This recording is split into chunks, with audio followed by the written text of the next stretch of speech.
The United States is reeling with the murder of George Floyd and the consequent boiling point that has been reached in America and beyond over race issues, the oppression, the violence towards black people, which of course is nothing new, has been going on for a very, very long time, but seems to have reached, I suppose, not even a new level of awareness, because I can only imagine the frustration of the black community in knowing that these images are put forward time and again and nothing gets done, but does seem to have reached a different crescendo in terms of the chord that it struck with people at scale. I have thought long and hard this week about what to do with this week's video, about what I wanted to say, about what I could possibly say that wouldn't sound trite and cliche. And I spoke to black friends of mine this week. I spoke to a friend of mine, Darian, for 2 hours this week, where he told me we don't just want to hear a repetition of the narrative that we know so well. He said this violence has been happening to us our whole lives. It's just that white people are now being affected emotionally by the violence that has been happening physically to black people. I also am so aware of the risk that people like myself run of simply jumping on the bandwagon of something because it's popular to do so. And the last thing I want to do is trade on the attention that this moment has created and do something just because it's expected or just because it feels like the thing to do. Everything I do, everything I've done over the last 12 years, I have strived to do with intention and with authenticity. And I see this as no different.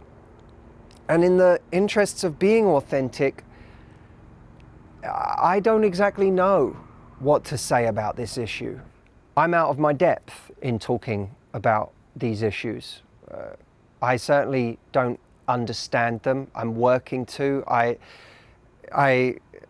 have always felt that one of my greatest strengths in life, one of my natural gifts, is empathy, and yet how could anyone understand, having not lived that life of both overt racism and subtle undercurrents of racism that are faced daily by people in the black community? That is something that we can only begin to connect to through hearing these stories, through seeing these videos, and through talking to people and listening. The great skill that is needed right now of truly listening. What would pain me is to think that black people in our community, people who watch me every week, think that I am not there for them, think that I am not showing up for you, think that I am not sitting with you in some way. And so I thought, let's just take this week's video, not for me to give advice, not for me to pretend I can be an expert in any way on this or come along with some really intelligent insight, but simply to say, I love you and I am here for you. And I know that you are on an emotional roller coaster through this time that I cannot possibly comprehend.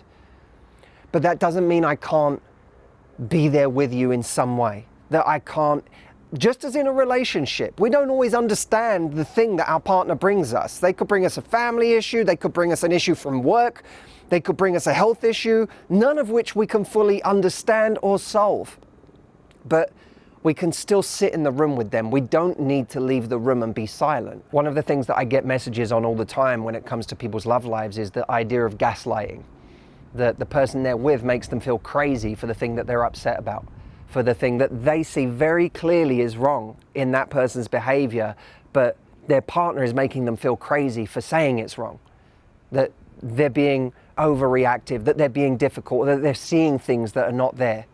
It is a nasty, nasty thing that is done in relationships that makes people feel like they're crazy. I watched David Goggins this week make a video about the experiences that he had growing up, the racist experiences that he had, and how when he wrote them in his book as an adult, there were people from his past that made him feel crazy, that made him feel like they never happened, that he was exaggerating, and how crazy making that was for him. As disgusting and as horrible as these videos we're seeing are, I can't help but be grateful for the fact that we are seeing them, that we're being made to feel this uncomfortable. Because these things are inarguable, they are undisputable, they are wrong, they are a disgrace.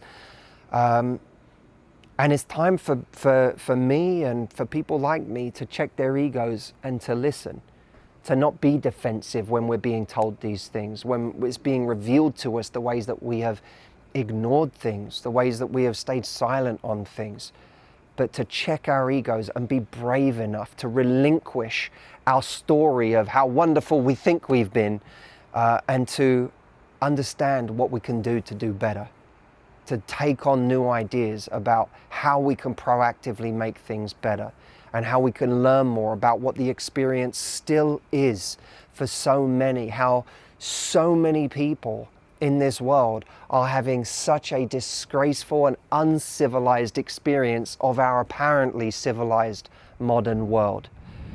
For those of you listening right now, watching this, who are Black members of my community, I love you, I am with you, I am in your corner, and I don't know how to contribute on the level that I want. I don't know how to solve this. Clearly, very few people do. I don't know what the answers are, but I know I love you, and I know that I am so grateful that you are here. And I hope that you'll leave a comment, either letting me and other people like me know where we should put our attention right now, what books we should be reading, what voices we should be listening to, and perhaps most importantly of all, what your story is. I know that it's an intensely vulnerable thing to leave a comment that talks about yourself and your story, especially when it relates to race issues, but I know that we would be grateful to read it. I know I will be. I will be reading them, every single one of them, and listening to everything you have to say. So I'm here to learn, I'm here to listen, and I'm grateful for anything that you can share with me to help me do that. I'll see you next week.